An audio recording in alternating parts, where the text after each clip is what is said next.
आज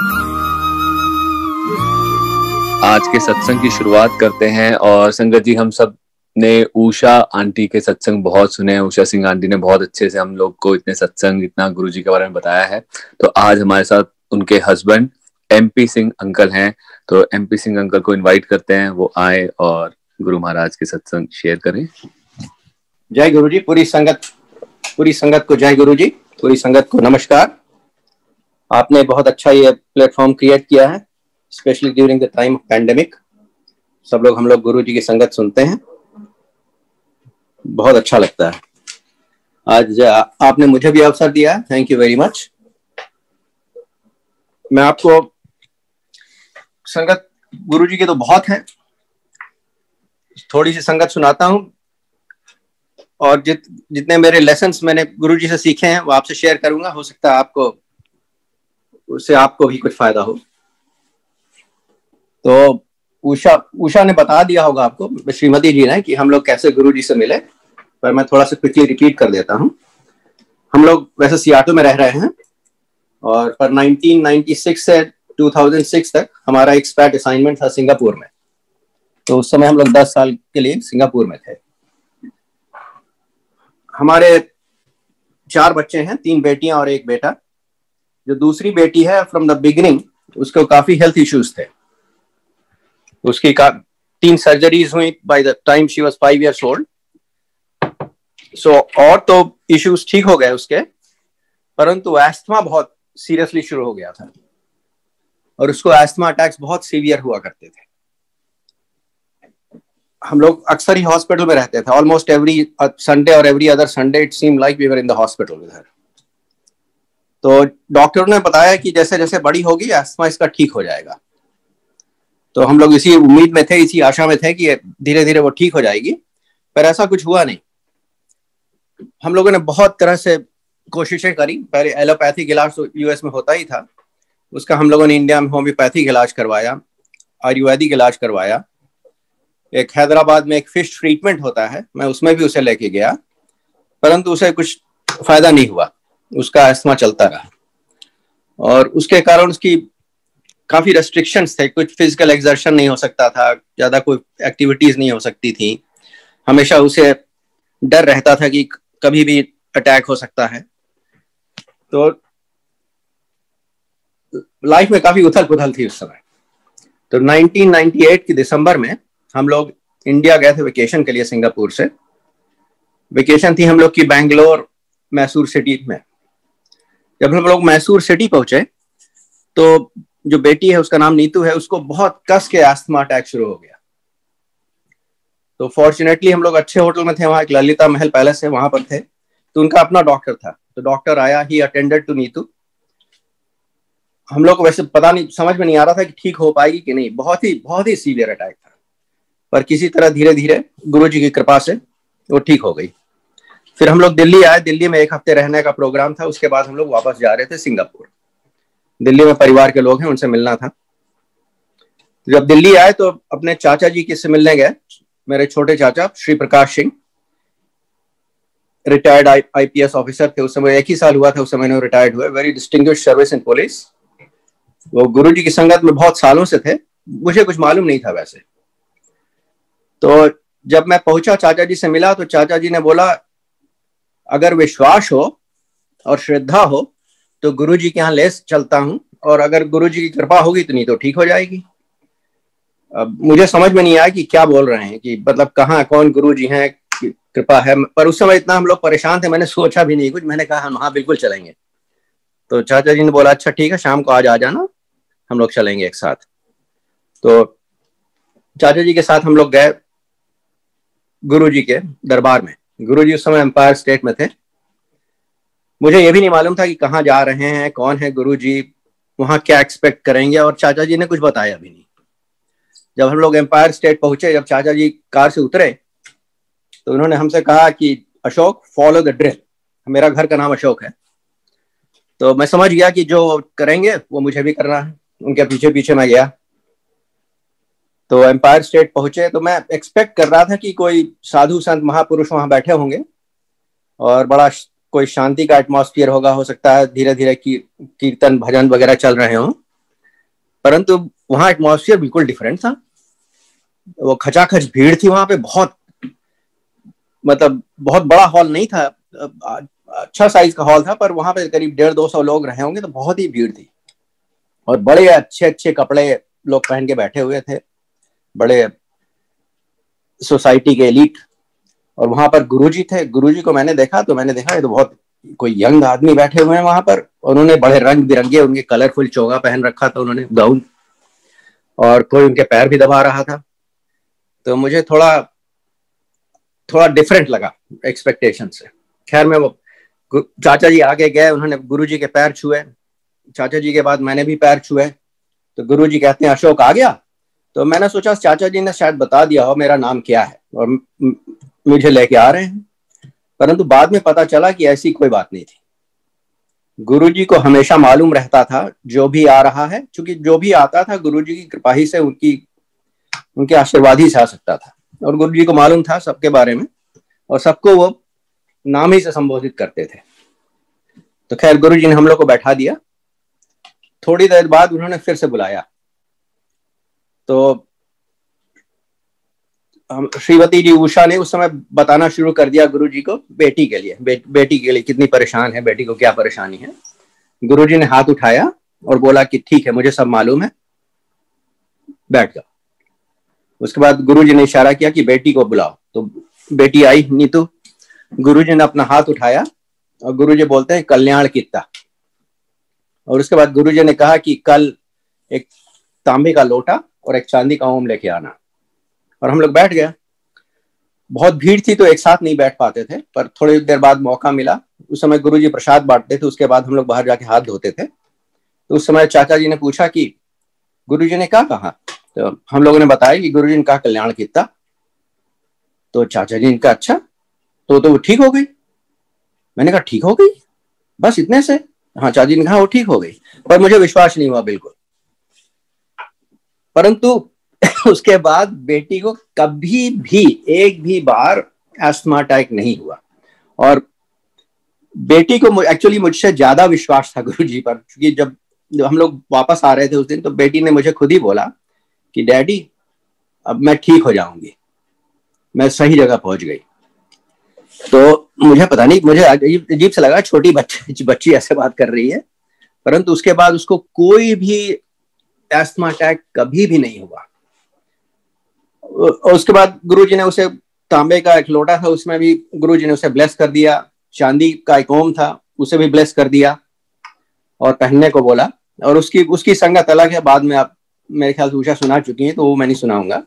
पर ये मैं बताना चाहता था कि एक बच्ची की प्रॉब्लम के कारण हम लोग गुरुजी तक पहुंचे और गुरुजी ने केवल एक हाथ उठा के कल्याण कित्ता बोला और उसकी सब प्रॉब्लम गायब, जो दुनिया भर के बड़े बड़े डॉक्टर नहीं दूर कर सकते थे। ऐसे एक्सपीरियंस के बाद हमें बहुत अच्छा लगा कि हम तो बहुत ही कोई सिद्ध पुरुष, मैंने सोचा कोई सिद्ध पुरुष ये हैं और अब मैं इनके लिए बहुत आभार व्यक्त करना चाहता था। मैंने सोचा कि इन्होंने हमारी पूरी लाइफ बिल्कुल इतनी अच्छी कर दी है कि मुझे अब हमेशा जाना चाहिए गुरुजी के पास जब भी मौका मिले, just to show my respect, to show my gratitude. तो उसके बाद मैं रेगुलरली जाने लगा गुरुजी के पास। पर फिर मैं आता हूं वापस पहली विजिट के बारे में। जब 28 दिसंबर था, पहली विजिट थी हम लोग की 1998 में। तो जब नीतू को लेके गए थे, अभी मैं आपको बता रहा था, उस समय बहुत, जैसा मैंने बताया, बहुत भीड़ हुआ करती थी। और साथ में 2-3 लोग जाएं तो ये कहीं भी साथ नहीं बैठ पाते थे, कोई कहीं बैठ गया, कोई कहीं बैठ गया, जहां पे थोड़ी जगह मिल पाई। तो पहली बार भी जब हम लोग गए थे तो मुझे अब अकेले बैठना पड़ा था और मैं बड़ा आउट ऑफ प्लेस फील कर रहा था। मैं हिंदी बोलता हूँ, हिंदी मेरी मातृभाषा है। वहां पे सब लोग पंजाबी बोलने वाले थे, पंजाबी के शब्द चल रहे थे, कीर्तन चल रहे थे पंजाबी में, और मुझे कुछ ठीक नहीं लग रहा था, मैं फिट नहीं हो पा रहा था। तो मैं सोच रहा था मैं कहाँ हूं। तो उसी समय मेरे बगल में पता नहीं कहां से कोई सज्जन आके बैठ गया। उन्होंने अपने को खुद ही इंट्रोड्यूस किया हिंदी में। उन्होंने कहा मेरा नाम मेजर ज्ञान सिंह है और मैं गुरुजी के साथ 17 साल से हूं और जहां भी गुरुजी रहते हैं मेरा ट्रांसफर वहीं करवा देते हैं। तो मैं गुरुजी के साथ ही रहता हूँ। और आपको गुरुजी के बारे में कुछ मालूम है? तो मैंने कहा नहीं, मुझे तो कुछ नहीं मालूम, मैं पहली बार आया हूँ यहाँ। तो उन्होंने कहा ठीक है, मैं आपको गुरुजी के बारे में बताता हूँ। और उन्होंने गुरुजी के बारे में बताना शुरू कर दिया। और कोई ऐसी बात नहीं उन्होंने बताई जो आपको नहीं मालूम है या हमें नहीं मालूम है। ऐसी बातें बताई कि आप कहीं भी बैठे हो कोई फर्क नहीं पड़ता। ये नहीं सोचिए कि गुरुजी के पास ही आपको बैठना है। गुरुजी सब कुछ जानते हैं, आपको उन्हें बताने की भी कोई जरूरत नहीं है। और गुरुजी से कुछ पूछना भी नहीं है, क्योंकि उन्हें सब मालूम है।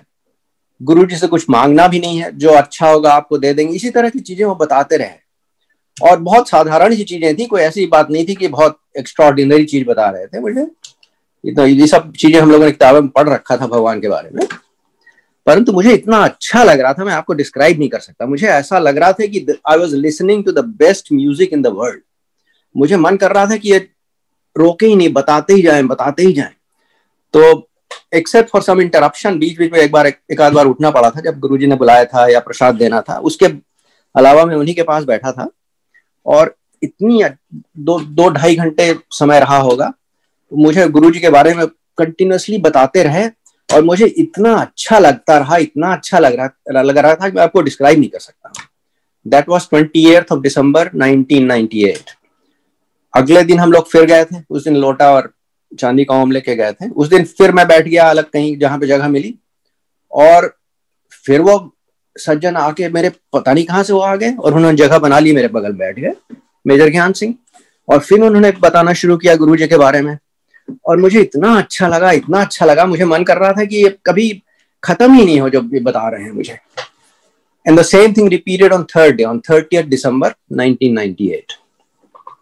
उसके बाद मेजर ज्ञान सिंह ने उस दिन पूछा हमसे कि आप कल आ रहे हैं, 31 दिसंबर है, गुरुजी के साथ न्यू ईयर सेलिब्रेट करिए। उस समय मुझसे बहुत बड़ी गलती हो गई। मैंने कहा मैं नहीं आ पाऊंगा कल, क्योंकि हम लोग का कुछ और प्रोग्राम है। तो खैर उस दिन हम लोग नहीं गए। तो मेजर ज्ञान सिंह के कारण मुझे जितना जानना था गुरुजी के बारे में, उन 3 दिनों मुझे सब कुछ ज्ञान मिल गया। उसके बाद हम गुरुजी के दर्शन के लिए जाते रहे, हर महीने, हर दूसरे महीने जब भी मौका मिलता था। इंडिया भी हमारी रिस्पॉन्सिबिलिटी थी। तो इंडिया जब मन चाहता था गुरुजी के दर्शन के, तो मैं प्रोग्राम बना के चला जाता था। टाइम बीतता गया। एक दिन मुझे याद आया, करीब 1-1.5 साल बीत गए होंगे, कि मेजर ज्ञान सिंह नहीं दिखाई दिए। उन्होंने कहा था कि वो गुरुजी के पास ही रहते हैं हमेशा और 17 साल से गुरुजी को जानते हैं। तो मुझे थोड़ा आश्चर्य हुआ कि मैं कभी दिखाई नहीं दिए। शुरू में मैंने ज्यादा नहीं सोचा, क्योंकि हर समय तो मैं नहीं रहता था गुरुजी की संगत में। कभी कभी जब हर महीने 2 महीने बाद जाता था।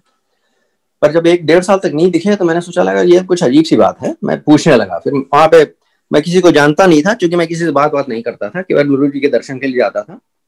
परंतु कुछ वहां सेवादार लोग थे जो हमेशा रहते थे, जैसे सिंगला साहब थे, कर्नल जोशी थे, इस तरह के लोग। तो मैंने 2-3 लोगों से पूछा कि आपको मेजर ज्ञान सिंह के बारे में मालूम है? कि मैंने उनको पहली बार जब आया था मैं तो उनसे मिला था, उसके बाद नहीं मिला। तो किसी को मेजर ज्ञान सिंह के बारे में कुछ मालूम ही नहीं था। तो मेजर ज्ञान सिंह तो एक्चुअली एग्जिस्ट ही नहीं करते। वैसा था कि मेरे मन में गुरुजी के जानने के बारे में उत्सुकता थी। वो गुरुजी ने उसको उत्सुकता को सॉल्व कर दिया। जितनी मुझे जानना था गुरुजी के बारे में, उन 3 दिनों गुरुजी ने खुद ही बतवा दिया किसी के थ्रू। तो द लेसन इज कि अगर आपको कुछ गुरुजी के बारे में कुछ भी उत्सुकता है, उनके बारे में आपको जानना है, तो आपको परेशानी की कोई आवश्यकता नहीं है। आपको गुरुजी खुद ही सब बतवा देंगे। Guruji will create the situation where you learn everything about Guruji that you need to know. खैर आगे चलते हैं। उसके बाद मैं कभी कभी जाता था गुरुजी के पास। तो अगली बार जब मैं गया तो उस बार होटल से मैं सीधे चला गया गुरुजी के पास मिलने, अकेले। उस चाचा जी के साथ नहीं थे। तो मैंने टैक्सी से बोला कि भाई मुझे मेहरौली गुड़गांवा रोड लेके चलो। मैं उस समय सोच रहा था कि वो जो रोड एम्पायर स्टेट वाली है वो मेहरौली गुड़गांवा रोड है। वो एक्चुअली वो दिल्ली गुड़गांवा रोड थी, पर चूंकि मेहरौली के बड़े चौराहे से जाती थी गुड़गांवा, तो मैं सोचा कि शायद ये मेहरौली से जाती है, तो मेहरौली गुड़गांवा रोड होगी। खैर उस रोड पे गए हम लोग और मेहरौली से गुड़गांवा पहुंच गए और मुझे कोई रास्ते में कुछ एम्पायर स्टेट नहीं दिखाई दिया और कोई जान पहचान की चीजें भी नहीं दिखाई दी। तो मैं समझ गया कि मैं गलत जगह आ गया। फिर मैंने ड्राइवर से बोला कि भाई वापस ले चलो महरौली की तरफ। तो वो वापस बड़े चौराहे की तरफ चला। तो मेरे पास एक फोन नंबर था एम्पायर स्टेट का, जो चाचा जी ने मुझे दिया था कि कभी जरूरत हो तो कॉल कर लेना।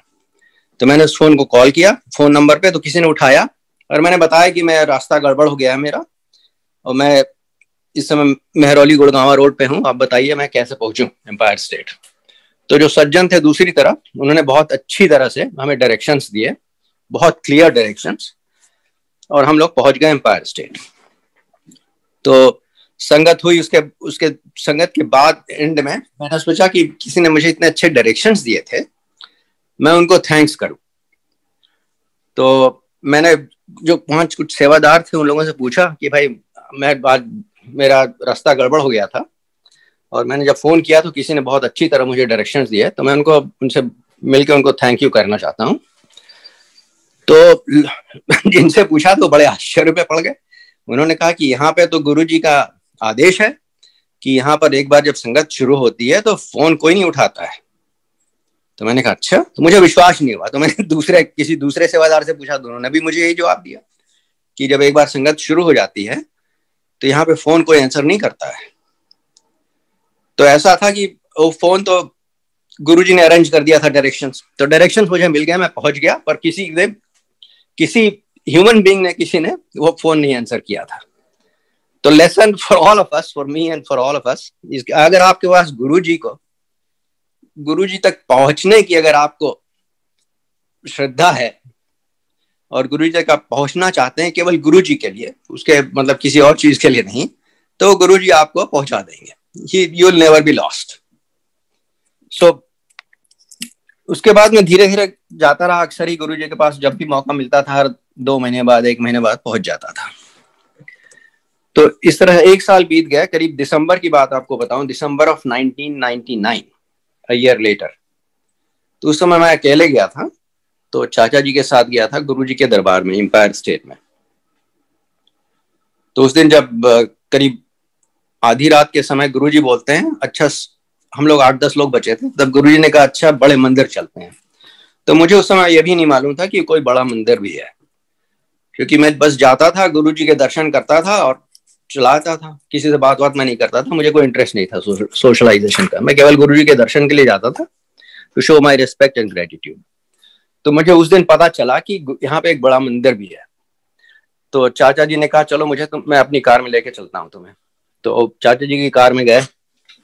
रास्ते में करीब आधे घंटे का रास्ता था और मेरे चाचा जी बहुत ही गुस्सा थे उस दिन। वो कहने लगे कि गुरुजी सबको आशीर्वाद दे देते हैं, सबको ब्लेस कर देते हैं, गुरुजी कभी सोचते नहीं कि कौन बुरा है कौन अच्छा है, जो भी आता आशीर्वाद देते रहते हैं। और मुझे फिर पता चला चाचा जी से कि उस दिन एक लेडी IAS ऑफिसर थी जो बहुत ही, she was very notoriously corrupt, very corrupt, they said that most corrupt in India at that time. उनके अगेंस्ट कोई इंक्वायरी हो रही थी और उसमें वो आके गुरुजी के दर्शन कर रही थी। और एज यूजुअल उनकी जब भी इंक्वायरी उनके अगेंस्ट होती थी, वो आती थी गुरुजी के पास और गुरुजी की कृपा से वो इंक्वायरी वगैरह खत्म हो जाती थी, वो उनका कुछ नहीं होता था। तो बहुत ही नाराज थे हमारे चाचा जी। उनका बेटा CBI में था, मेरा कजिन, तो इसलिए उनको मालूम था कि इंक्वायरी वगैरह हो रही होगी। तो एनीवे, तो बहुत ही गुस्सा थे। आधे घंटे तक वो बहुत ही नाराज थे कि गुरुजी को पता नहीं क्यों सबको गुरुजी ब्लेस कर देते हैं, कभी भी डिफरेंशिएट नहीं करते हैं कौन अच्छा है कौन बुरा है, कौन समाज के लिए अच्छा है कोई को समाज के लिए बुरा है, कुछ लोगों को तो जेल में रहना चाहिए, बाहर रहते हैं। इस तरह की बातें करते रहे। फिर मुझे भी एक शंका थी। मैंने भी बताया चाचा जी मुझे एक शंका ये है कि गुरुजी की संगत में सब ऊंचे ऊंचे लोग मुझे दिखाई देते हैं, आर्मी के बड़े ऑफिसर्स, IAS के बड़े ऑफिसर्स, ब्यूरोक्रेट्स, बड़े बड़े बिजनेस वाले लोग, पैसे वाले लोग। मुझे यहाँ कोई गरीब आदमी नहीं दिखाई देता। तो मुझे कुछ अजीब सा लगता है कि गुरुजी की संगत में गरीब ऑर्डिनरी लोग क्यों नहीं आते हैं। खैर, उस दिन हम लोग पहुंचे बड़े मंदिर। हम लोग पहले पहुंच गए थे, गुरुजी की कार बाद में आ रही थी। तो हम लोग ऐसे ही बाहर बड़े मंदिर के बाहर खड़े थे। अंधेरा था बहुत। गुरुजी की कार थोड़ी देर में आई और गुरुजी के हम लोग के बगल से गुजरे, करीब 5-7 कदम आगे जाके गुरुजी एकदम रुके और एकदम पलट के मेरी चाचा की तरफ देखते हैं और कहते हैं, महापुरुषों की कृपा हर पर बरब्बर। Those were his exact words and he said it very sternly। और चुपचाप फिर गुरुजी मुड़ते हैं और चले आते हैं बड़े मंदिर के अंदर। तो that was a great lesson. Guruji ने स्वयं बता दिया कि उनकी कृपा जो है वो हम सब पर बराबर है। There is no discrimination, we are all equal in front of him. हम सबको बराबर ट्रीटमेंट मिलता है, हम सबको बराबर आशीर्वाद मिलता है। खैर उस दिन हम लोग अंदर गए तो बहुत ही कम लोग थे, हम लोग 8-10 ही लोग थे। तो थोड़ी देर बैठे रहे, फिर चाचा ने मुझे कहा पीछे देखो। तो मैंने पीछे देखा तो पीछे करीब 10-12 लोग वेरी पुअर वर्कर्स टाइप लोग थे, बैठे हुए थे। शायद वहां पे काम करने वाला होंगे, आसपास गांव के लोग होंगे। तो उस दिन मेरी जो शंका थी दूसरी, उसका समाधान हो गया। मैंने देखा कि हम 8-10 लोग एम्पायर स्टेट से जो गुरुजी लेके आए थे वो भी थे, और पीछे 8-10 लोग और थे जो कि बहुत साधारण लोग, गरीब मजदूर टाइप लोग थे। तो गुरुजी ने उस समय दिखा दिया कि उनकी संगत में सब तरह के लोग रहते हैं। तो those were the lessons I learned that day। उसके बाद एक बहुत somewhat humorous incidents हुआ, वो आपको शेयर करता हूँ। humorous और लोगों के लिए, मेरे लिए नहीं, मुझे तो बहुत embarrassment हुआ था। गुरुजी के यहाँ मैं जाता था तो मुझे बहुत अच्छा लगता था, पर एक दिन मैंने सोचा कि गुरुजी की इतनी कृपा है और गुरुजी कुछ लेते वेते नहीं है, उनको कुछ दिया नहीं जा सकता है, तो पता मैं उनको कैसे बताऊं कि मतलब कैसे अपनी एक्सप्रेस करूं ग्रेटिट्यूड गुरुजी के लिए। तो मैंने एक दिन गुरुजी से कहा, गुरुजी आप आइए सिंगापुर, हमारे पास रहिए, हमें सेवा करने का मौका दीजिए। तो गुरुजी ने कहा हाँ हाँ बिल्कुल आएंगे। तो मुझे बहुत अच्छा लगा। तो उसके बाद समय बीतता गया। मैंने कहा कि एक बार सोचने लगा, गुरुजी ने कह तो दिया कि हाँ हाँ वो जरूर आएंगे, परंतु पता नहीं कब आएंगे, तो ये भी पूछना चाहिए कब आएंगे। तो फिर मैंने पूछा, गुरुजी आप कब आएंगे? तो गुरुजी कहते हैं 1 साल में आऊंगा। तो मैंने कहा चलो ये बड़ा अच्छा है, गुरुजी ने टाइम बता दिया। फिर समय बीतता गया। अब मैं थोड़ा परेशान हो गया। मैंने सोचा कि अब गुरुजी आएंगे तो मुझे कुछ गुरुजी के लिए इंतजाम करना पड़ेगा ना, उनका टिकट वगैरह चाहिए, उनका कुछ सब अच्छी तरह इंतजाम करना पड़ेगा मुझे।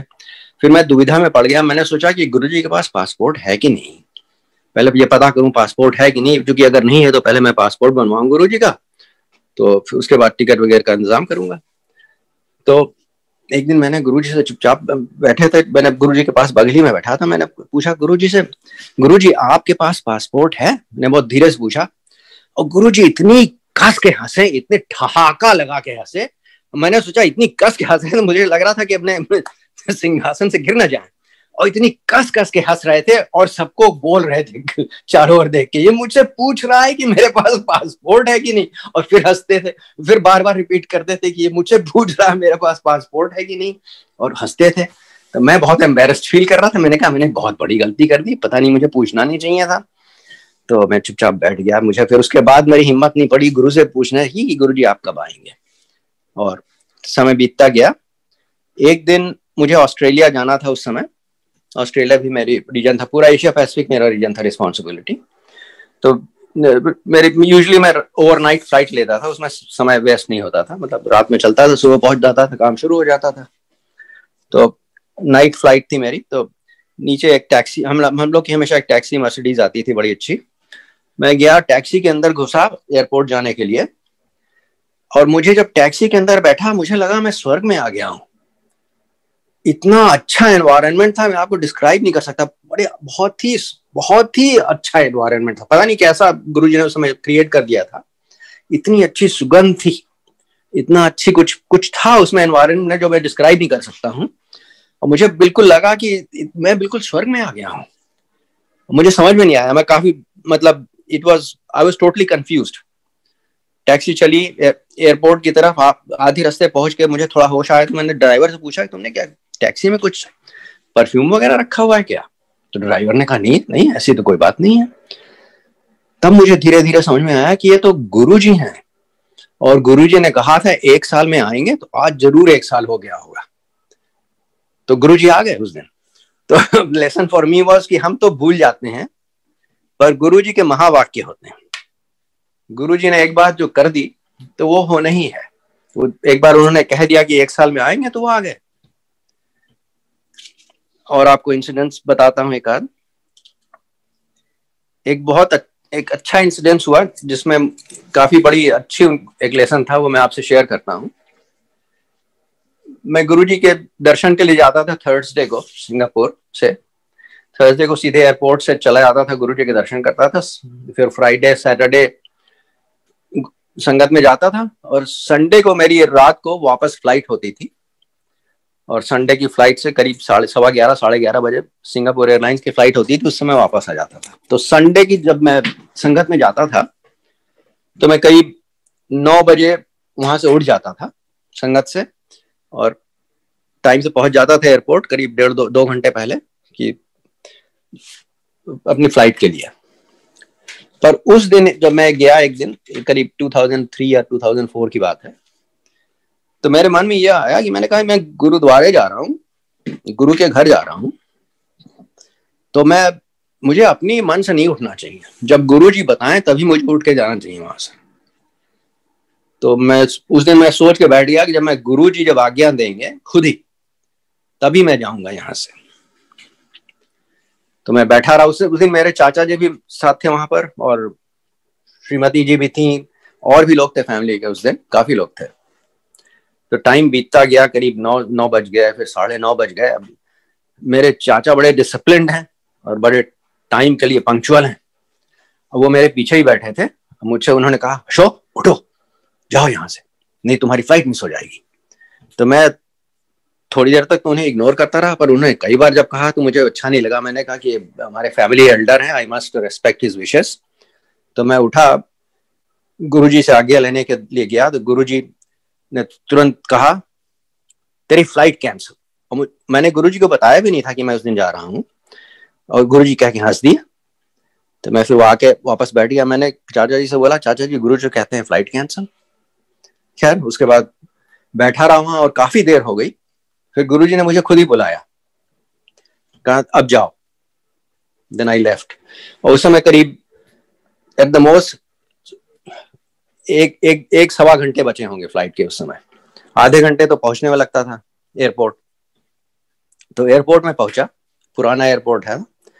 उस समय वहां एंट्री के लिए 4 गेट हुआ करते थे। बड़े छोटा सा एयरपोर्ट था और बड़ी भीड़ बहुत ज्यादा होती थी और बड़ा केओस रहता था, बहुत टाइम लगता था अंदर घुसने में एयरपोर्ट के। उस दिन भी मैंने देखा कि भीड़ बहुत है, जैसे हमेशा भीड़ होती थी। लोग भरे हुए हैं और इतना डिसऑर्गेनाइज केओस जैसा हमेशा रहता है वैसे ही है। परंतु मैंने देखा कि जो 4 गेट्स हैं जो अंदर के, वो खाली हैं, वहां पर कोई भी नहीं है। मुझे बड़ा आश्चर्य हुआ। तो हमारा गेट नंबर 2 से मैं अंदर जाता था। सिंगापुर एयरलाइंस का अंदर काउंटर रहता था 2 या 3, मेरे ख्याल 3, गेट नंबर 3 शायद था। तो मैं अंदर गया तो मैंने देखा वहां सिंगापुर एयरलाइंस का कोई काउंटर ही नहीं है। वहां उनका साइनेज रहता था, तो साइनेज भी नहीं था। तो मैं थोड़ा परेशान हुआ। वहां पे पुलिस का कांस्टेबल बैठे रहते हैं, पुलिस वाले लोग जो आपका पासपोर्ट चेक करते हैं। तो मैंने घूम के उनसे पूछा कि यहाँ सिंगापुर एयरलाइंस का काउंटर हुआ करता था। तो उसने कहा आपको देर हो गई है, तो उन्होंने काउंटर अब बंद कर दिया है, पर आप जाइए, हो सकता है वहां पे पूछिए। तो मैं आगे बढ़ा। तो मैं जहाँ पे काउंटर था उनका, वैसे साइनेज तो नहीं था वहां पे, मैं उस तरफ गया। मैं तो तुरंत पीछे से एक आदमी आता है, वहाँ एक केबिन था। उसे मेरा नाम लेके बोलता, आप मिस्टर MP सिंह? मैंने कहा हाँ। तो उसने तुरंत मुझे बोर्डिंग पास दे दिया मेरा फ्लाइट का। तो मुझे बड़ा आश्चर्य हुआ कि उसे कैसे, मतलब ये मेरे लिए वेट ही कर रहा था ऐसे जैसे। उसके बाद इमिग्रेशन की लाइन थी। इमिग्रेशन में बहुत ही टाइम लगता था, बहुत भीड़ रहती थी, ये बड़ा क्योटिक मामला रहता था हमेशा। और एयरपोर्ट भरा हुआ था, लोग भरे थे। पर मुझे विश्वास नहीं हुआ। मैंने इमिग्रेशन की लाइन पे देखा तो करीब 6-7 रोज थी और बिल्कुल खाली, कोई भी नहीं था उस रो में, किसी भी रो में।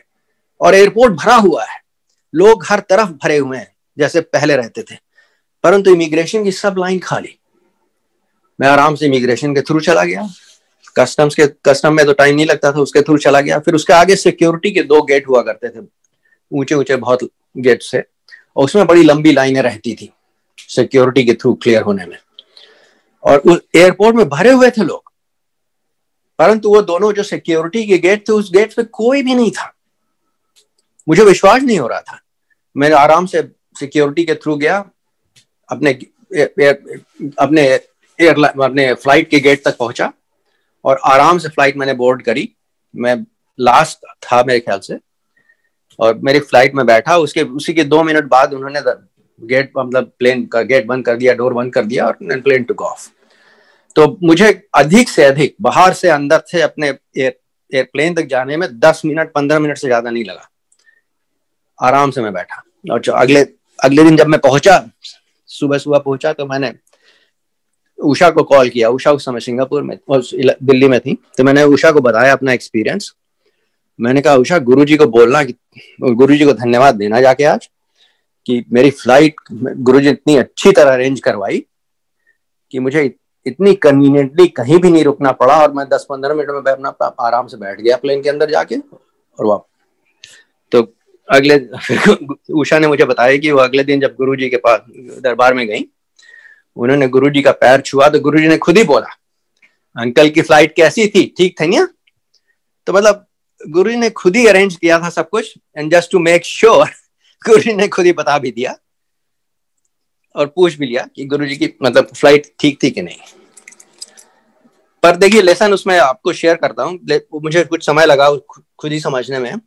उस दिन मेरे मन में विचार आया था कि मैं गुरुजी जब कहेंगे तभी मैं यहां से उठूंगा। मैंने गुरुजी पे छोड़ दिया था डिसीजन। मेरा डिसीजन खुद अपना नहीं था कि मैं किस दिन अपने से जाऊंगा। तो बेसिकली विदाउट रियलाइजिंग इट मैंने सरेंडर कर दिया था। तो that is the value of surrender, that is the power of surrender. जब मैंने गुरुजी पे छोड़ दिया तो एकदम मिराकुलस चीजें हुई। अपने से जाता तो ऐसे कभी नहीं हो सकता था। तो लेसन उसमें यह हम सब के लिए कि आप गुरुजी से कुछ मांगिए नहीं, गुरुजी पे छोड़ दीजिए। अगर आप गुरुजी पे छोड़ देंगे तो सब कुछ जितना अच्छा हो सकता होगा, गुरुजी सब कुछ अरेंज कर देंगे।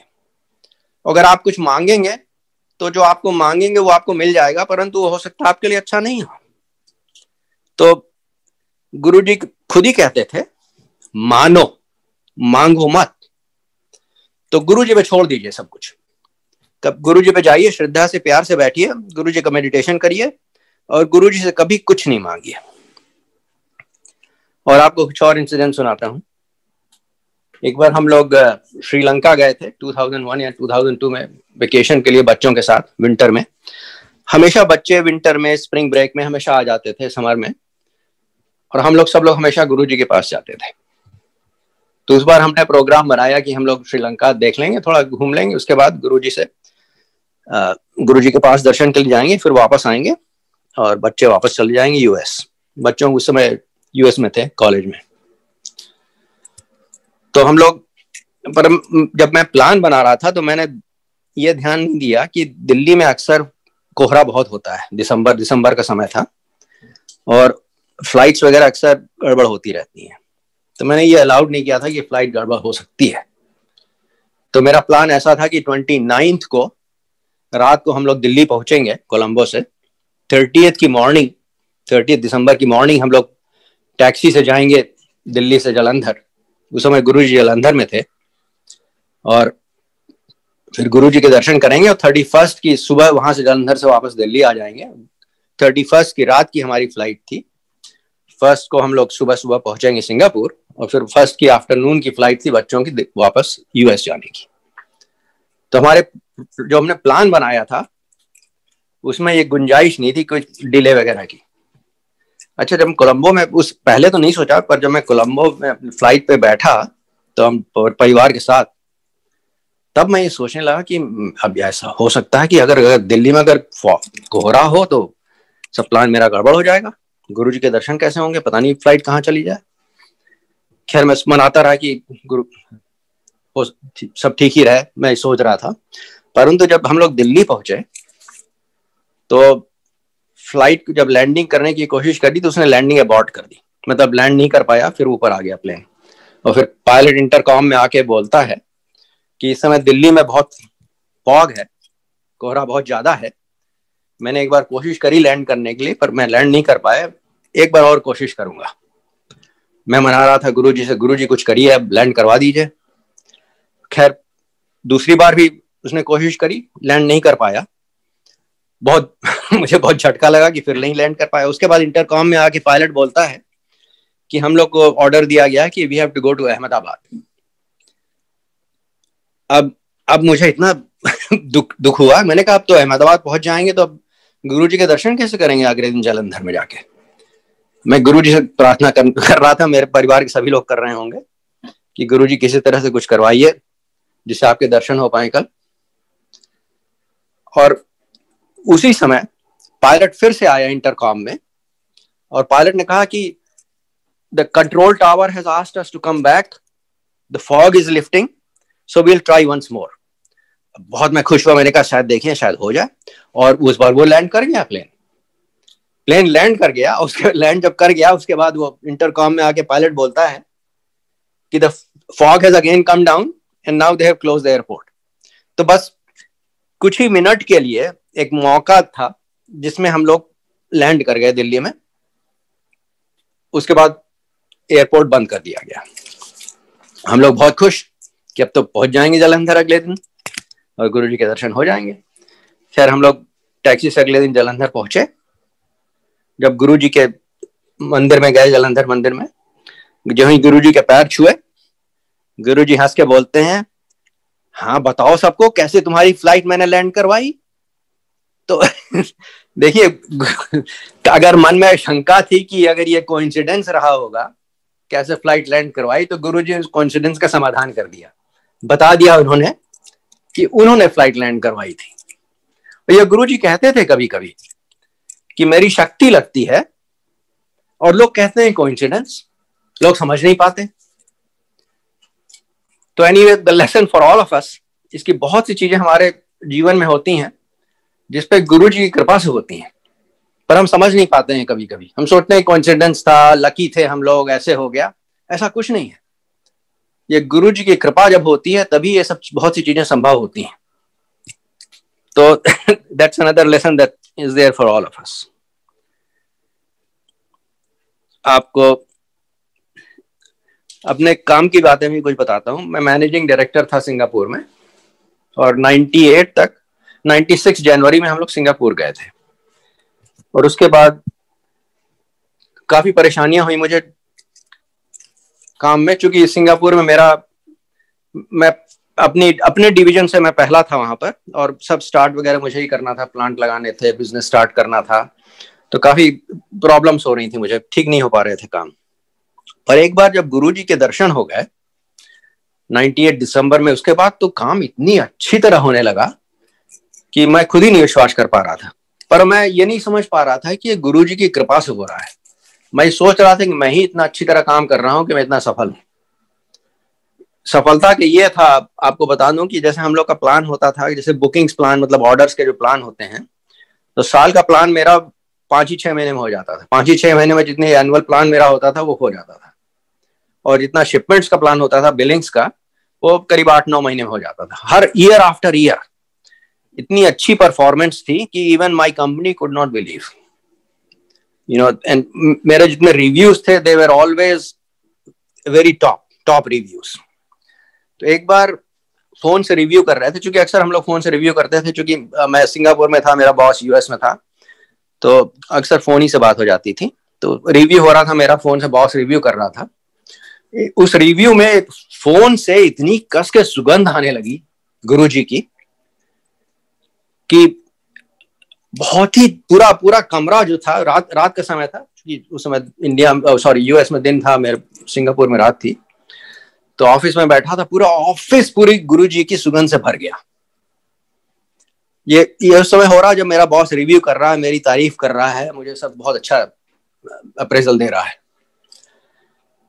और वो जो फोन, जो प्लास्टिक का फोन था, उसमें सुगंध भरी हुई थी।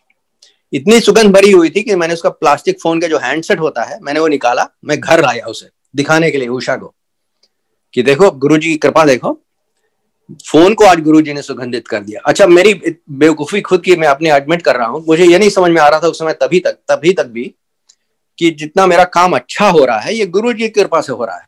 गुरुजी ने मतलब बता भी दिया रिव्यू के समय, पर फिर भी मुझे नहीं समझ में आया। तो मैं यही सोच रहा था बस गुरुजी ने मतलब एक मिरेकल दिखा दिया फिर से कि प्लास्टिक में से भी गुरुजी की सुगंध आ रही है, परंतु ये समझ नहीं पा रहा था मैं कि गुरुजी की कृपा है। ये बहुत मुझे समय लगा, कई साल लगे, तब मुझे समझ में आया कि जो इतना अच्छा काम हो रहा था, सब हो रहा था, ये गुरुजी की कृपा थी। अच्छा, वो प्लास्टिक फोन जो था मैंने घर पे रखा, उसका हैंडसेट, उसमें करीब 2-3 हफ्ते तक गुरुजी की खुशबू थी। एक दिन करीब, ये 2004 समर की बात है, हम लोग उस समय, मैं इंपीरियल होटल में ठहरता था हमेशा जब जाता था, तो हम लोग गुरुजी की संगत में जाना था, पूरा परिवार भी था, नहीं परिवार नहीं था, उषा थी साथ में, और मैं शावर मतलब नहा रहा था संगत की तैयारी के लिए। उसी समय मेरे बॉस का फोन आया यूएस से। मेरा बॉस कहता है, उस समय वो फ्राइडे का दिन था, और मेरा बॉस कहता है तुरंत यूएस आओ, मैं चाहता हूं कि तुम यहाँ पे वाइस प्रेसिडेंट, यहाँ पे यूएस में तुम्हारे लिए बुलाया जा रहा है for your appointment as vice president. और मुझे बिल्कुल जाने का मन नहीं था, मैं सिंगापुर में बहुत खुश था। मुझे बॉस कह रहा था कि बहुत तुम्हारी ये इनकम ज्यादा हो जाएगी, ये हो जाएगी, ये फ्रिंजेस बढ़ जाएंगे, पर्क्स बढ़ जाएंगे, मुझे कोई इंटरेस्ट नहीं था। मैंने बॉस को बोला, मैंने कहा मैं बिल्कुल अच्छी तरह हूँ यहाँ पर, यहाँ काम बहुत अच्छा चल रहा है, आप मुझे यहाँ से हटा देंगे तो जो इतनी मेरे पोटेंशियल जो यहाँ पे मैंने क्रिएट किया है वो डिसरप्ट हो सकता है, तो मुझे यहाँ छोड़ दीजिए अभी यहाँ पर। मेरे boss then he basically begged me, he said no you have to come and you have to accept the assignment. उस समय ऐसा हुआ था कि जो अपॉइंटमेंट जिसको देना चाहते थे उसने वो घबरा के उसने मना कर दिया था, क्योंकि वो फाइनेंशियल आदमी था, ये ऑपरेटिंग वाइस प्रेसिडेंट की पोजीशन थी, तो उसने एक्सेप्ट नहीं किया था अपॉइंटमेंट। और जितने नाम हमारे बॉस ने और लोगों के दिए थे अपॉइंटमेंट्स के लिए, वो मेरी मतलब उस हेडक्वार्टर्स ने उसे किसी को एक्सेप्ट नहीं किया था, केवल मेरा नाम एक्सेप्ट किया था। एनीवे, उस दिन गुरुजी के पास पहुंचे, गुरुजी के दरबार, गुरुजी के जो ही मैंने पैर छुए, गुरुजी कहते हैं इनकम डबल। तो समझ में आ गया कि गुरुजी की कृपा से ये सब हो रहा है। पर मैंने गुरुजी कहा, गुरुजी मुझे बिल्कुल जाने का मन नहीं है, मैं चाहता हूँ ये सिंगापुर में रहूं, आपके दर्शन होते रहें कभी कभी, मैं यहाँ यही पर बहुत सुखी हूँ, वापस नहीं जाना चाहता। तो गुरुजी एकदम चुप हो गए। फिर गुरुजी ने सोचा 5-10 सेकंड, फिर गुरुजी कहते हैं अच्छा घूम के आ जा। तो मेरी फ्लाइट थी, फिर संडे को मैं यहाँ से निकला दिल्ली से, संडे की रात को पहुंच गया यूएस। अगले दिन जब मंडे में अपने प्रेसिडेंट से मिलने गया, चेयरमैन ऑफ द बोर्ड, तब मुझे पता चला कि जिसने घबरा के अपॉइंटमेंट स्वीकार नहीं किया था, उसको जब ये पता चला कि मैं आ रहा हूं और मुझे अपॉइंटमेंट दिया जाएगा, तो उसने कहा कि तुरंत अपना माइंड चेंज कर लिया। ये सब गुरुजी की कृपा है, और उसने अपॉइंटमेंट स्वीकार कर लिया। तो ठीक है, मैं जैसा जब गुरुजी ने कहा था, मैं घूम के वापस आ गया यूएस से। पर उनकी कृपा थी, उन्होंने अपॉइंटमेंट दिलवाया था, और जब मैंने कहा कि मुझे नहीं जाने का मन है, तो मेरी बात भी मान ली गुरुजी ने, कहा कि ठीक है घूम के आ जाओ, कोई बात नहीं।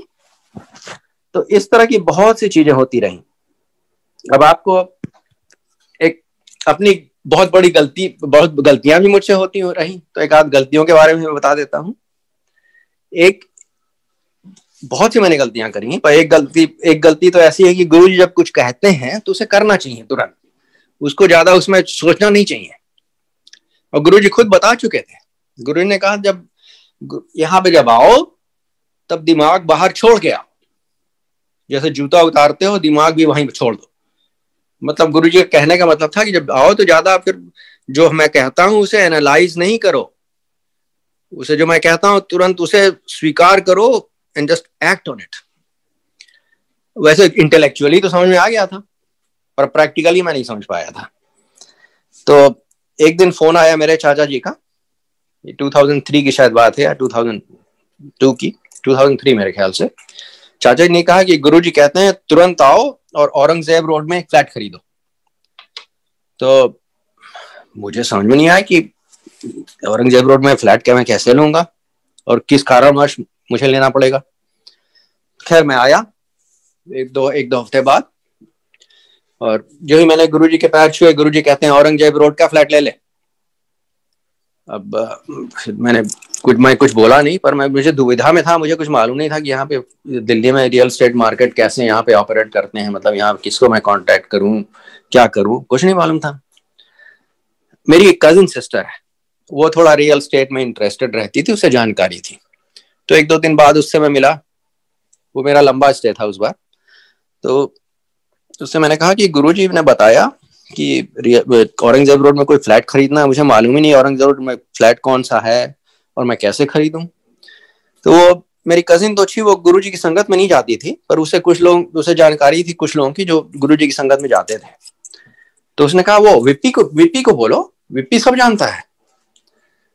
तो विपी गुरुजी के सेवादारों में हमेशा रहता था।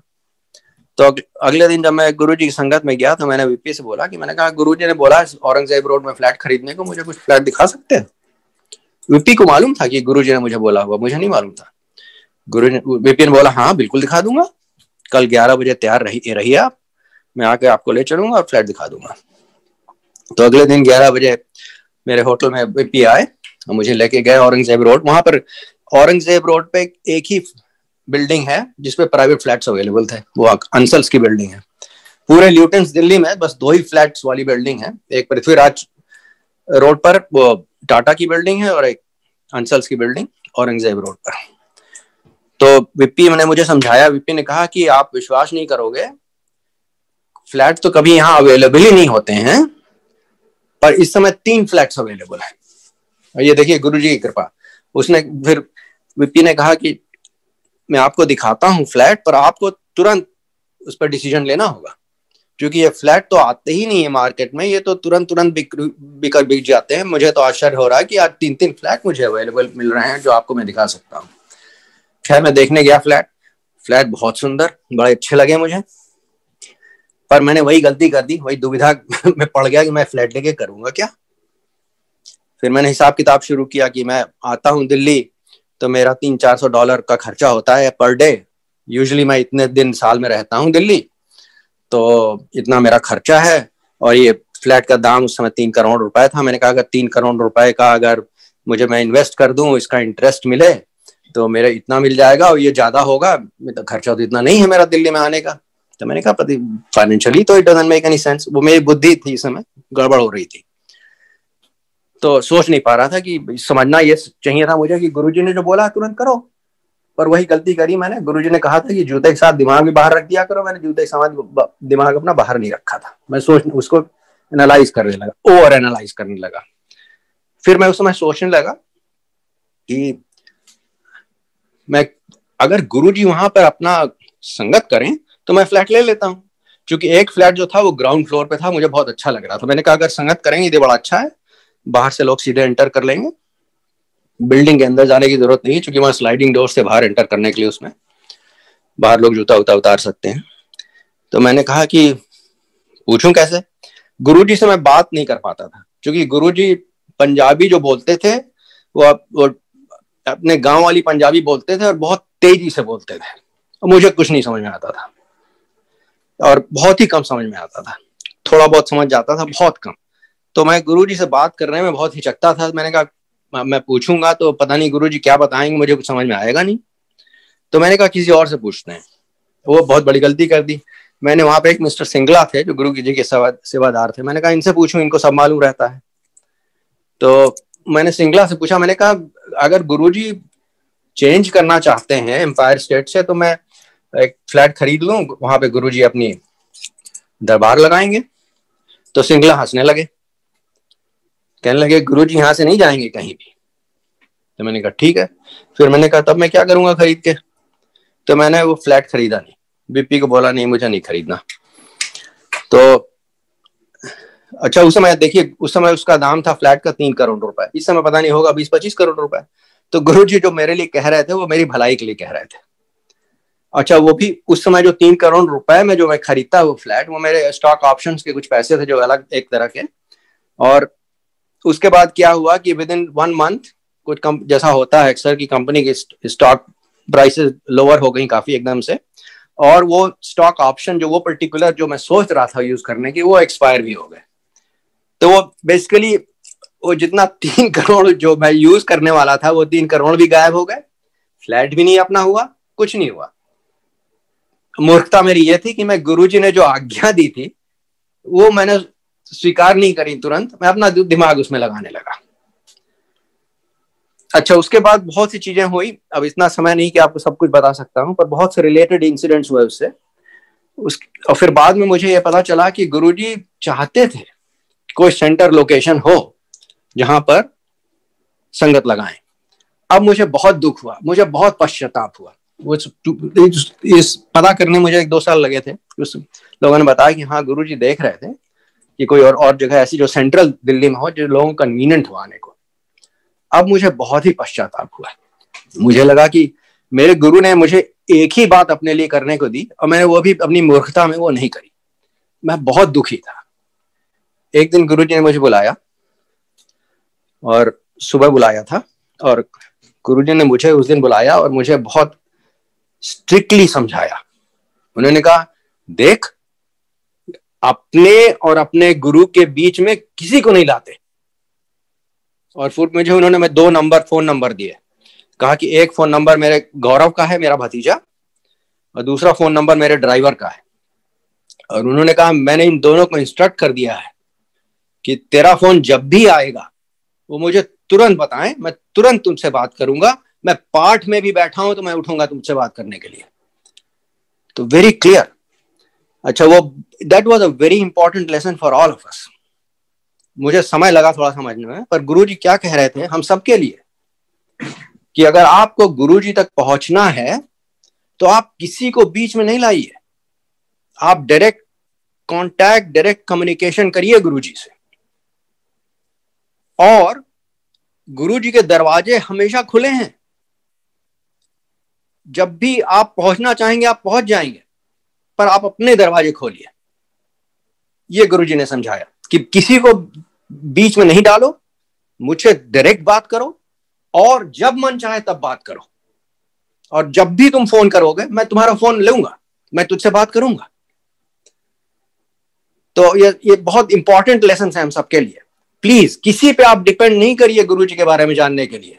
आप डायरेक्ट कांटेक्ट करिए, डायरेक्ट कम्युनिकेशन करिए through meditation. That is the only way to reach Guruji. और आप कभी भी गुरुजी से कांटेक्ट कर सकते हैं, पर आप अपने दरवाजे खोलिए। अपनी शंकाओं में नहीं डूबे रहिए कि भगवान नहीं मिलते हैं, गुरुजी तक नहीं पहुंच पाएंगे, गुरुजी पता नहीं कहां है, अब है भी नहीं। ये सब नहीं सोचिए, मेडिटेशन करिए। That is the only way to contact him and you will not be disappointed. और आपको एक बहुत सी चीजें बताने थी, पर इसमें समय कम है पर एक बहुत जरूरी चीज आपको बताना चाहता हूं। अब गुरुजी कौन थे? तो गुरुजी ने खुद ही मुझे बताया कौन थे। हम लोग अक्सर सिंगापुर से जाते थे तो गुरुजी काफी देर तक बैठाए रहते थे। कभी 1 बज जाते थे, कभी 2 बज जाते थे, रात भर भी बैठाते थे एक आध बार।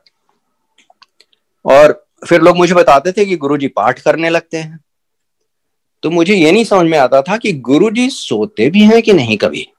मतलब हम लोग रात को इतनी देर तक संगत चलती रहती है और उसके बाद सुबह सुबह गुरुजी अपना पाठ करना शुरू कर देते हैं। तो मैं सोचता रहता था हमेशा कि गुरुजी पता नहीं सोते भी हैं कि नहीं। पर गुरुजी ने बता दिया था बहुत क्लियरली मुझे कि कभी गुरु से पूछना नहीं कुछ। तो मुझे कुछ पूछने की हिम्मत नहीं होती थी।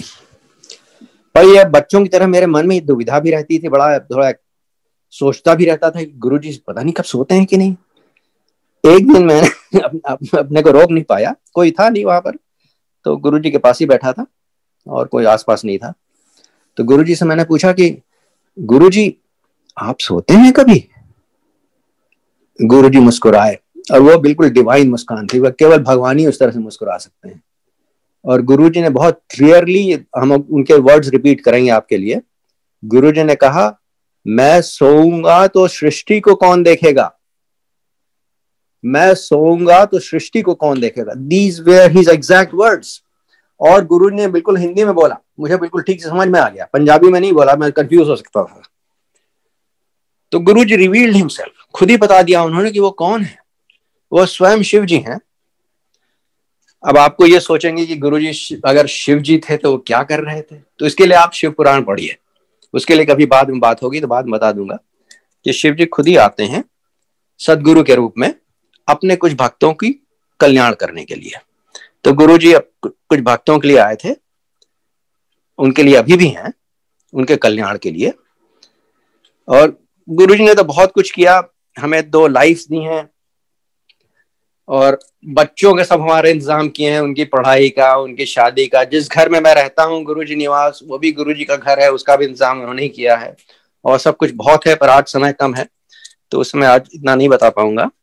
पर आपको मैं ये बताना चाहता हूँ कि आपको गुरुजी से अगर आपको जुड़ना है, गुरुजी तक पहुंचना है, the only way is through meditation. Guruji कहते थे टेलीपैथी से बात किया कर।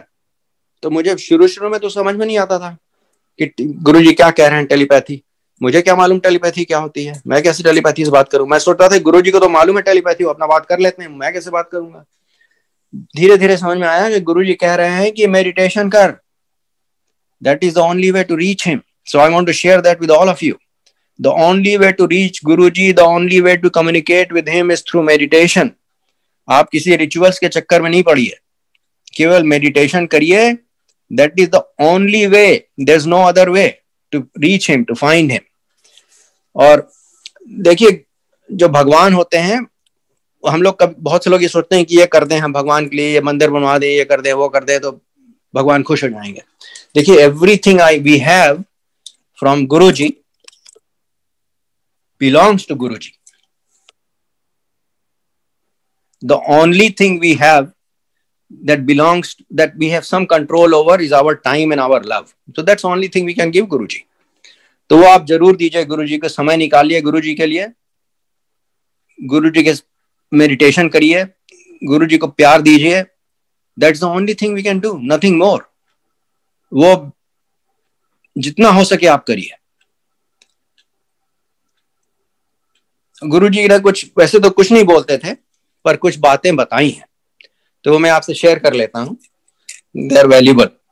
पहली बात तो गुरुजी ने बताया कि नेवर हर्ट एनीवन। किसी का भी आप नुकसान किसी तरह से नहीं करिए। Don't physically harm anyone, don't emotionally harm anyone, don't financially harm anyone. किसी का भी आप नुकसान नहीं करिए प्लीज। अगर आप नुकसान करेंगे तो आप ही का नुकसान होगा, क्योंकि we are all from him, so we are all connected. ये थ्योरी ऑफ कर्म है। अगर आपकी गलती से आपने कुछ कर दिया है, आपके जो पिछले कर्म है उसके कारण हुआ, तो उस पर तो आपका कोई कंट्रोल नहीं है, वो तो गुरुजी ठीक कर देंगे। परंतु अगर आपको मालूम है और फिर भी आप गलत काम कर रहे हैं तो उसकी प्राइस आपको खुद ही पे करनी पड़ेगी, उसमें आप गुरुजी से हेल्प नहीं मिलेगी। और आपको बता चुका हूं, गुरुजी ने बताया कि कोई मिडिल मैन नहीं कभी रखिए अपने बीच में। और ये भी बताया कि गुरु की कृपा हर पर बराबर, महापुरुषों की कृपा हर पर बराबर।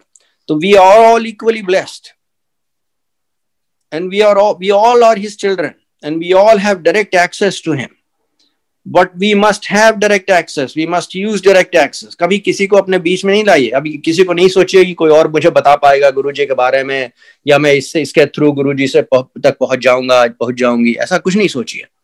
मेडिटेशन करिए और गुरुजी कहते हैं मांगो मत, मानो। Just surrender. Surrendering is just not asking him for anything. कुछ मांगिए नहीं उनसे, केवल उनको मानिए श्रद्धा से, प्यार से, बस। और सब कुछ उन पर छोड़ दीजिए। वो जो भी होगा वो सबसे अच्छा होगा। इसका ये मतलब नहीं कि हमेशा अच्छा ही अच्छा होता रहेगा। जिंदगी में ऊपर नीचे चीजें होती हैं, वो अपने कर्म का चक्कर है, परंतु वो गुरुजी ठीक करते रहेंगे। सब गुरुजी पर छोड़िए, उनसे कुछ नहीं मांगिए, केवल अपने श्रद्धा दीजिए, अपना समय दीजिए उनको। और गुरुजी कहते थे गुप्त दान और गुप्त जाप। गुप्त दान के लिए कहते थे गुरुजी कि अगर दाएं हाथ से दो तो बाएं हाथ को नहीं मालूम होना चाहिए। तो खूब दान करिए पर किसी को नहीं मालूम होना चाहिए। अगर आपने अपनी नेम प्लेट कहीं लगवा दी अपने दान के लिए तो दान यूजलेस हो गया। तो जो भी दीजिए किसी को नहीं मालूम होना चाहिए। It should be totally confidential, totally anonymous. और गुप्त जाप, गुरुजी कहते थे गुप्त जाप करता रहा कर।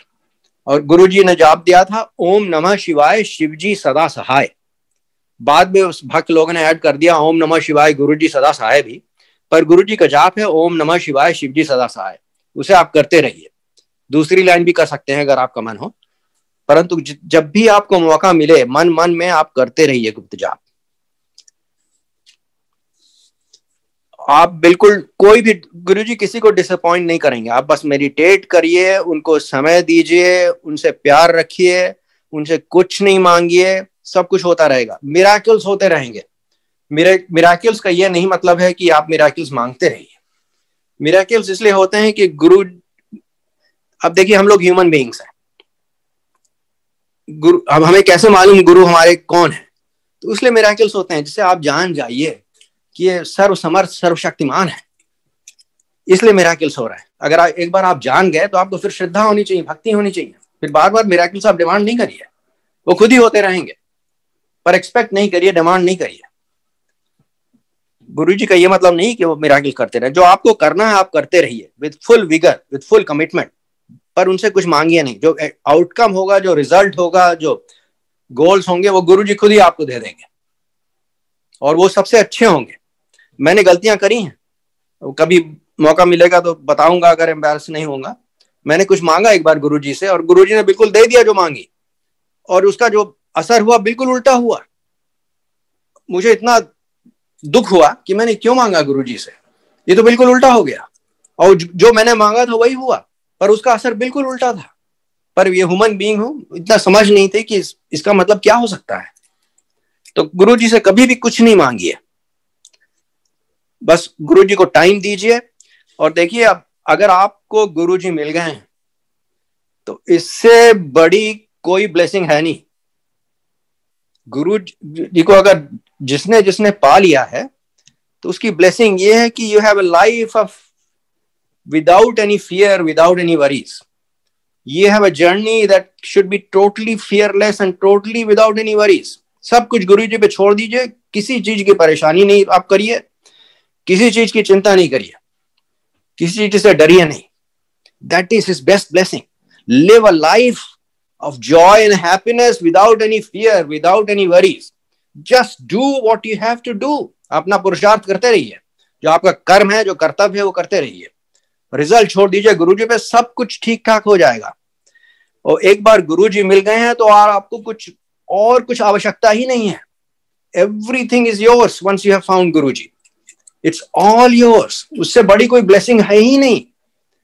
और वो भी जब सदगुरु हमारे खुद भगवान शिव जी हैं, इससे बड़ी क्या ब्लेसिंग हो सकती है हम लोग के लिए। तो I just want to leave you with the thought कि you are all infinitely blessed. अगर आपको गुरुजी मिल गए हैं, आपको अब कुछ जरूरत है ही नहीं। आप अपना जो कर्तव्य है, जो काम है, करते रहिए, किसी चीज की चिंता मत करिए, किसी चीज से डरिए नहीं, सब कुछ ठीक होगा और गुरुजी के हाथ में सब छोड़ दीजिए। जय गुरुजी। जय गुरुजी अंकल। जय गुरु अंकल, वी हैव टाइम, अगर आप और सत्संग शेयर करना चाहते हैं तो प्लीज कर सकते हैं। कितना टाइम है बता दीजिए तो मैं एक आध चीजें और बता। एनी टाइम, हमारे पास है, टाइम है। सो अच्छा, यस। तो एक बात और मैं बताना चाहता हूं कि हम लोग, बहुत लोग सोचते हैं कि गुरुजी ने ये संसार छोड़ दिया 31 मई 2007 को। देखिए, ऐसा कुछ नहीं है। गुरुजी शिव जी हैं, वो एक मानव रूप में आए थोड़े दिन के लिए अपने भक्तों के लिए, और अपने भक्तों के लिए अभी भी हैं। वो मानव रूप में नहीं है पर अभी भी हैं, और उनकी जो आशीर्वाद हैं, जो उनकी ब्लेसिंग्स हैं, उनकी प्रेजेंस अभी भी वैसी चल रही है जैसे पहले थी। मैं अपने लिए कह सकता हूं कि मुझे कोई भी फर्क नहीं पड़ता है। जब पहले जिस तरह से गुरुजी की प्रेजेंस फील होती थी, उनकी ब्लेसिंग्स रहती थी, उनका एनवायरनमेंट जो बनाते थे, वो अभी भी वैसे ही है। आपको मैं अपना एक्सपीरियंस बताता हूं। हम लोग को गुरुजी ने वापस भेज दिया था 2006 में, उसको भी बताऊंगा क्यों भेजा था। परंतु 2006 में हम लोग वापस आ गए। बड़ा दुख हुआ कि गुरुजी ने अपने से अलग कर दिया। वो उसका भी एक रीजन था, बच्चों के कारण किया था। बच्चे यहाँ पर थे हमारे साथ, और बच्चों कहते थे, गुरुजी हमेशा कहते थे शादी कर, शादी कर, बेटियों की शादी क्यों नहीं कर रहा। तो हम लोग वापस आ गए। फिर जब 31 मई 2007 को जब हमें यह पता चला कि गुरुजी अब नहीं रहे, तो बहुत दुख हुआ। उस समय तक इतनी समझ में नहीं थी। उस समय ऐसा लगा कि सब, हमें तो ऐसा लगा कि जितना हमारा सहारा था दुनिया में, जो भी हमारा एंकर था, जो भी हमारी नीड थी, वो खत्म हो गई। अब हम क्या करेंगे, गुरुजी नहीं है, ऐसे विचार आने लगे। पर देखिए, आपको बताएं, जब हमारी लास्ट मुलाकात गुरुजी से हुई थी मेरे ख्याल से मार्च ऑफ 2007 में, उसके बाद मैं बहुत दुखी था उस समय, क्योंकि मुझे लग रहा था कि अब मैं कभी कभी इंडिया आ पाता हूँ। अब उस समय रिटायरमेंट भी हो गया था मेरा। मैंने कहा कभी कभी इंडिया आता हूँ और कभी कभी गुरुजी के दर्शन होते हैं, तो मैं बहुत दुखी था। तो उस दिन अकेले में गुरुजी बैठे थे, तो गुरुजी ने पास बैठाया आपने, कहा कि आप बैठ। गुरुजी दीवार के सहारे बैठे हुए थे जमीन पर, टांग फैला के। मैं भी उनके पास जाके बैठ गया। तो मैंने गुरुजी से कहा, गुरुजी मुझे बहुत दुख होता है, अब हम इतने दूर हैं यूएस में, आपके दर्शन बहुत कम हो पाते हैं। तो गुरुजी ने बस इतना कहा, देखता चल देखता चल, बस ये कहा। अब मुझे ये नहीं समझ में आया क्या कह रहे हैं गुरुजी, देखता चल देखता चल। खैर, हम उसके बाद गुरुजी का शरीर नहीं रहा। उसके बाद हम बहुत दुखी रहते थे। फिर हमने एक घर यहाँ पे, एक ना, इसके बारे में भी कभी बताऊंगा। घर हम यहाँ पे जो जिसमें रहते हैं, उसको हम लोगों ने रिमॉडल किया पूरा, यहाँ मूव आने के लिए। और रिमॉडल में बड़ी आश्चर्य की चीजें हुई। रिमॉडल में एक हमारे यहाँ फायर प्लेस था घर के बीच में। थोड़ा ठंड रहती है सियाटल में, बहुत ज्यादा ठंड तो नहीं रहती है, पर साल में 1-2 बार स्नो हो जाती है। तो अदरवाइज दिल्ली की तरह ठंड रहती है, पर यहाँ नमी रहती है जाड़े में, तो इसलिए फायर प्लेस की अच्छा लगता है।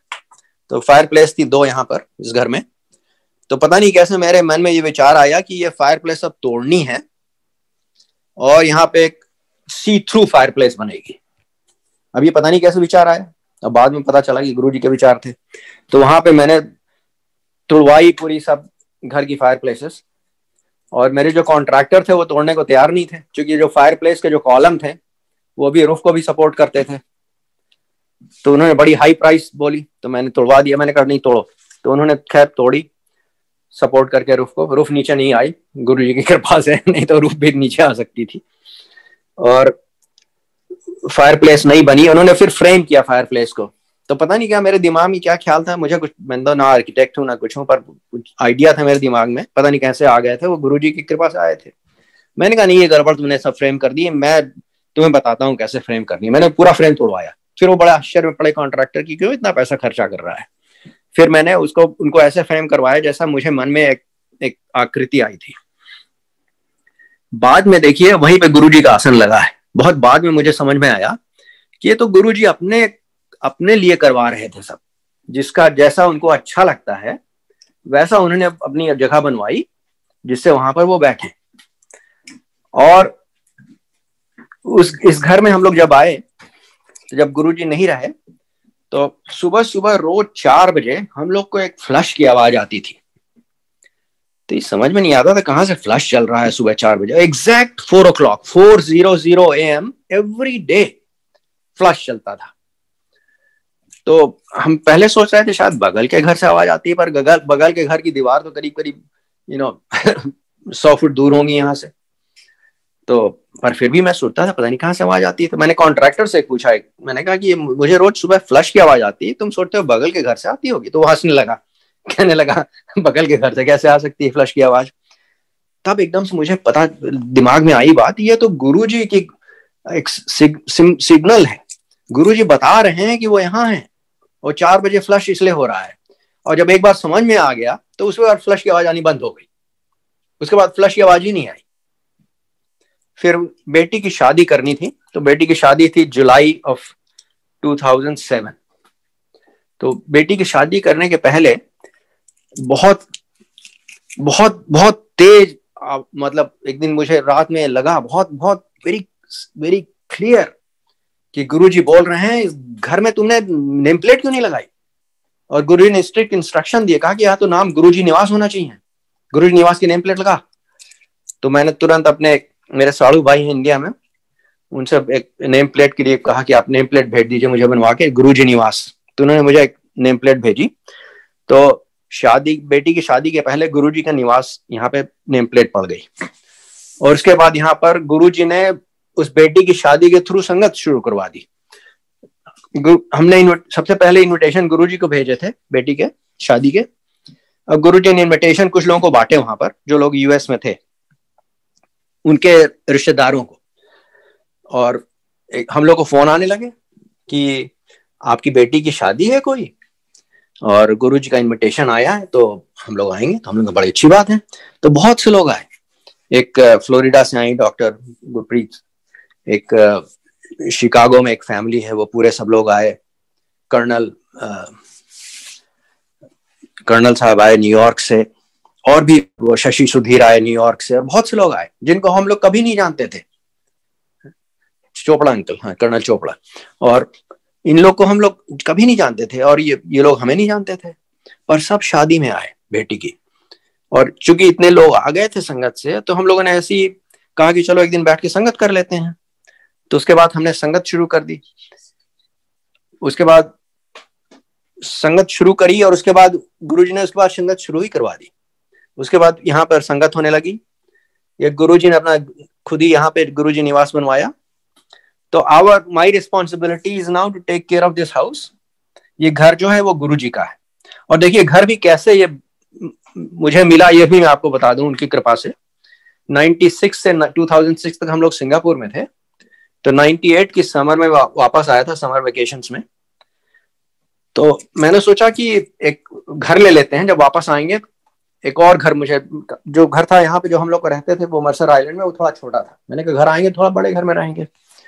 तो एक पहाड़ है यहाँ पर, उस पहाड़ के पास मुझे बहुत अच्छा लगता था। मैं अक्सर वहां चला जाता था व्यू देखने के लिए। यहाँ पहाड़ी से समुद्र भी दिखाई देता है, लेक भी दिखाई देती है, सियाटल डाउनटाउन दिखाई देता है, बेलव्यू डाउनटाउन दिखाई देता है, बर्फ के पहाड़ दिखाई देते हैं, सब बहुत सुंदर दिखता है यहाँ से। तो मुझे बहुत अच्छी जगह लगती थी। तो मैं 98 में आया, तो मैंने कहा कि चलो यहाँ पर एक घर ले लेते हैं। तो एक मेरे फ्रेंड है मिस्टर नित्या निरंजन, वो रियल एस्टेट ब्रोकर हैं। तो मैंने उनसे कहा कि Nitya please show me some houses in this area. तो उन्होंने मुझे 4 घर दिखाए। 4 घरों में मुझे कोई नहीं पसंद आया।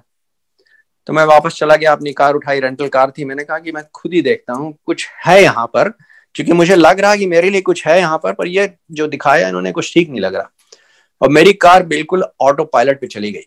और मैं बिल्कुल आपको सही बता रहा हूँ कि मुझे खुद ही नहीं मालूम था मैं कहाँ जा रहा हूँ, क्योंकि मैं यहाँ कोई वाइंडिंग रोड्स हैं और ये रेक्टेंगुलर ग्रिड नहीं है कोई रोड्स की। मुझे खुद ही नहीं मालूम था इस जगह कहाँ मुड़ना है, क्या करना है। मेरी कार खुद ही मुड़ी और एक घर के सामने आके खड़े हो गई जहां पे फॉर सेल का साइन लगा था। मैंने कहा ये घर तो मुझे दिखाया नहीं, और ये घर बिल्कुल परफेक्ट है, इतना अच्छा व्यू इसके सामने। मैंने दरवाजा खटखटाया। तो उस समय जिसकी लिस्टिंग थी वो ब्रोकर अंदर ही बैठा था। उसने उसी इसलिए नहीं मुझे दिखाया गया था घर की, उसने उसी समय जब मैं दरवाजा खटखटाया उसी समय उसने कॉन्ट्रैक्ट साइन करवाया था लिस्टिंग के लिए। तो अभी ये लिस्टिंग आ नहीं पाई थी पब्लिक डोमेन में। तो मैंने कहा मैं घर देख सकता हूँ। तो उसने घर दिखाया। घर मुझे बहुत ही अच्छा लगा। ये वेरी सॉलिडली बिल्ड, बड़ा सुंदर बैकयार्ड। ये जापानीज लोग थे यहाँ पहले रहते थे, उन बड़ा अच्छा उन्होंने हॉर्टिकल्चर में इंटरेस्ट था, उन्हें बहुत अच्छा बना रखा था उन्होंने। तो मैंने कहा मुझे ऐसे ही घर चाहिए। तो मैंने अपने फ्रेंड नित्या को फोन किया। मैंने कहा भाई ये देखो ये घर है, उन्होंने अभी भी लिस्ट किया है, और ये संडे को इसका आज उस दिन फ्राइडे था। मैंने कहा देखो इस संडे को ये लोग चाहते हैं ओपन हाउस करना। मैं नहीं चाहता कि ओपन हाउस घर में हो, मैं खरीद लेना चाहता हूँ, क्योंकि ओपन हाउस में कोई और ऑफर आ सकते हैं, कॉम्प्लिकेशंस हो सकते हैं। मैं सैटरडे कल है, कल I want to buy this house and let's buy it. तो सैटरडे को घर मुझे मिल गया, कॉन्ट्रैक्ट साइन हो गया। तो देखिए ये भी गुरु जी की कृपा है कि किस तरह से मैं आया, किस तरह से मैं पहुंचा, किस तरह से मुझे घर मिला, ये सब गुरु जी की कृपा से है। और गुरु जी ने जैसा आपने चाहते थे उसी तरह गुरु जी ने अंदर सब करवाया है इस घर में। और यहीं पे घर में हम लोग की संगतें होती थी।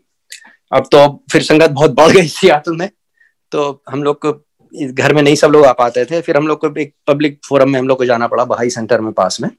और फिर तो आजकल तो पैंडेमिक है, तो पैंडेमिक के कारण तो जूम से हम लोग की संगत होती है। पर इस घर में इतनी तरह तरह की चीजें होने लगी। फिर घर में हमारे शिवलिंग सब बनते थे, अभी भी बनते हैं। जब हर खिड़कियों पर शिवलिंग बनते रहते हैं। एक दिन मैंने गिने 14 शिवलिंग थे। कभी कभी 1-2 रहते हैं, कभी ज्यादा रहते हैं, पर लगभग रोज ही शिवलिंग बने रहते हैं। अपने आप सुबह जब उठते हैं तो शिवलिंग के दर्शन होते हैं और फिर 3-4 घंटे तक रहते हैं, फिर उसके बाद खत्म हो जाते हैं। पता नहीं कैसे बनते हैं, सब उनकी कृपा है। और आपको बताएं कि गुरुजी ने एक बार बताया था कि मेरी फोटो को फोटो ना समझ, तो यहाँ पर तरह तरह के यहाँ पे फोटो गुरुजी की हमने जितनी हो सकती है मैंने लगा दी घर में। बड़ा अच्छा लगता है, जहां देखता हूँ गुरुजी को देखता हूँ बहुत खुशी होती है। और हर फोटो में लोगों को मोशन नजर आते हैं, हमें तो नहीं नजर आए कभी, मैं एडमिट करूंगा, पर आप काफी लोगों को मोशन नजर आते हैं। और फोटो से एक बार अमृत आ गया विदिन 6 मंथ संगत शुरू होने में। मैंने कभी ये नहीं देखा था कि फोटो से अपने आप मतलब वेरी विस्कस लिक्विड निकल रहा है, उसको अमृत बोला लोगों ने, तो उसमें बड़ी सुगंध रहती है। मैंने कभी नहीं पहले देखा था। तो उसमें भी आपको बताऊं कुछ शंकाएं रहती हैं, तो मैंने सोचा ये तो बड़ा अच्छा है, गुरुजी की फोटो से अमृत निकल रहा है। फिर मुझे ऐसा लगा कि वो जो जिससे अमृत निकला था वो गुरुजी की फोटो थी रेगुलर प्रिंट पे, वो रघु राय का एक फोटो है, उसका प्रिंट था, तो वो फ्रेम थी, उस पर निकली। तो मैंने कहा ये मुझे लगता है कि जितनी गुरुजी की फोटो जो उनकी अपनी प्रिंटेड है फोटोग्राफ वाली, उसी से निकलेगा अमृत। तो उसकी शंका का समाधान ये हुआ कि फिर मैंने देखा कि गुरुजी की और फोटो से भी अमृत निकल रहा है, जो कि प्रिंटेड मतलब फोटोग्राफिक पेपर पर नहीं प्रिंटेड थी।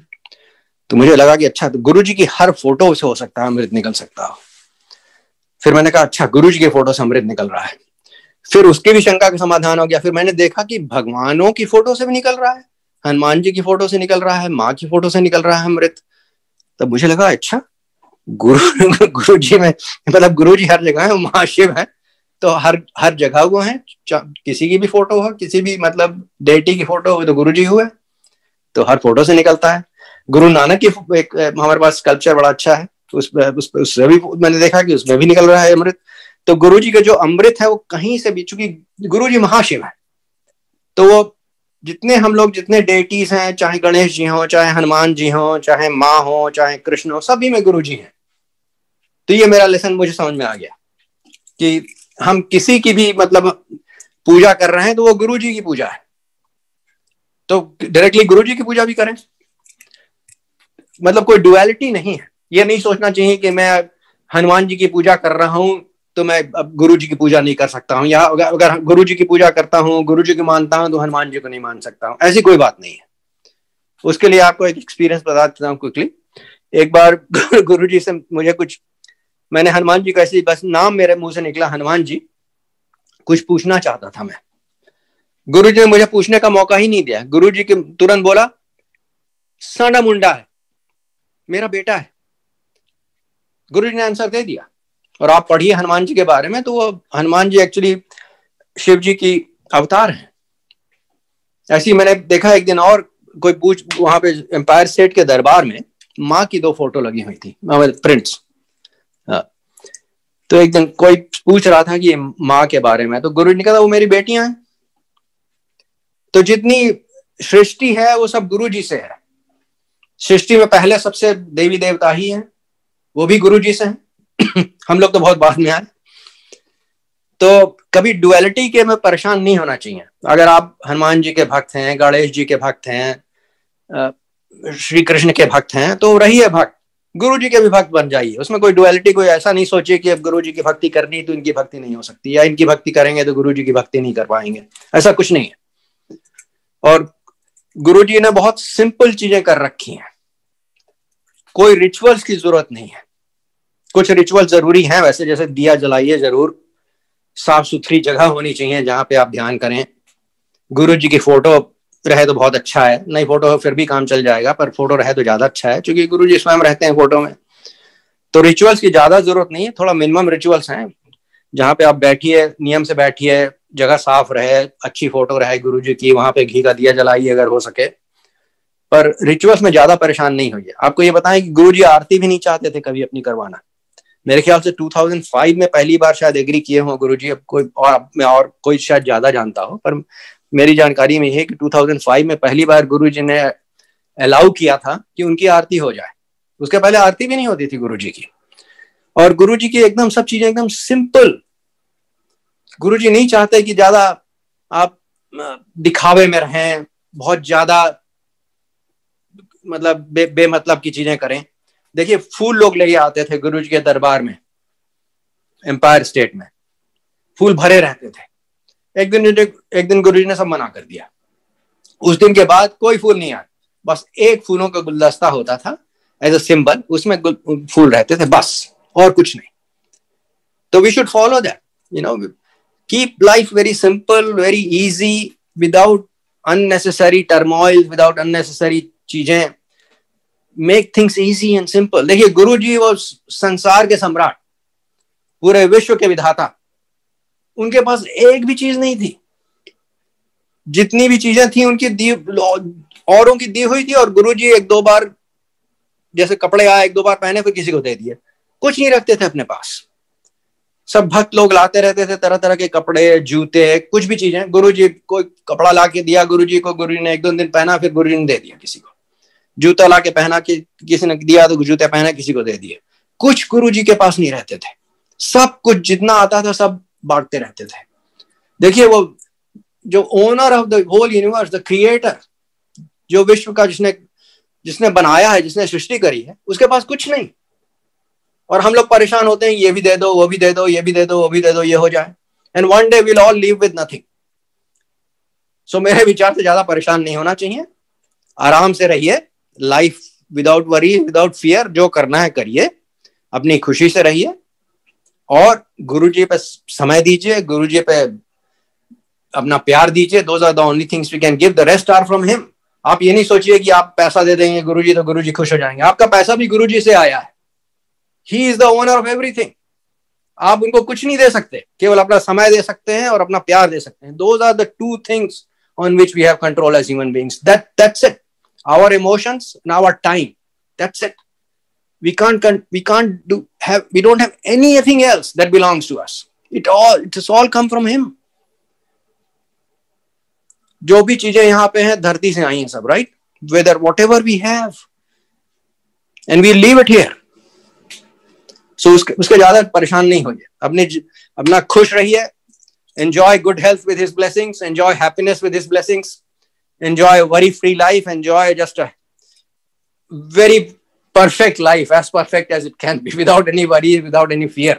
उन पे छोड़ दीजिए, अपना जो काम है अपना करते रहिए, enjoy करिए. So my message, whatever I can give, if I can give a message, is enjoy your life, live without fear, live without worries, just be with Guruji as much as you can. उनका अपना समय दीजिए, उनको प्यार दीजिए, बस।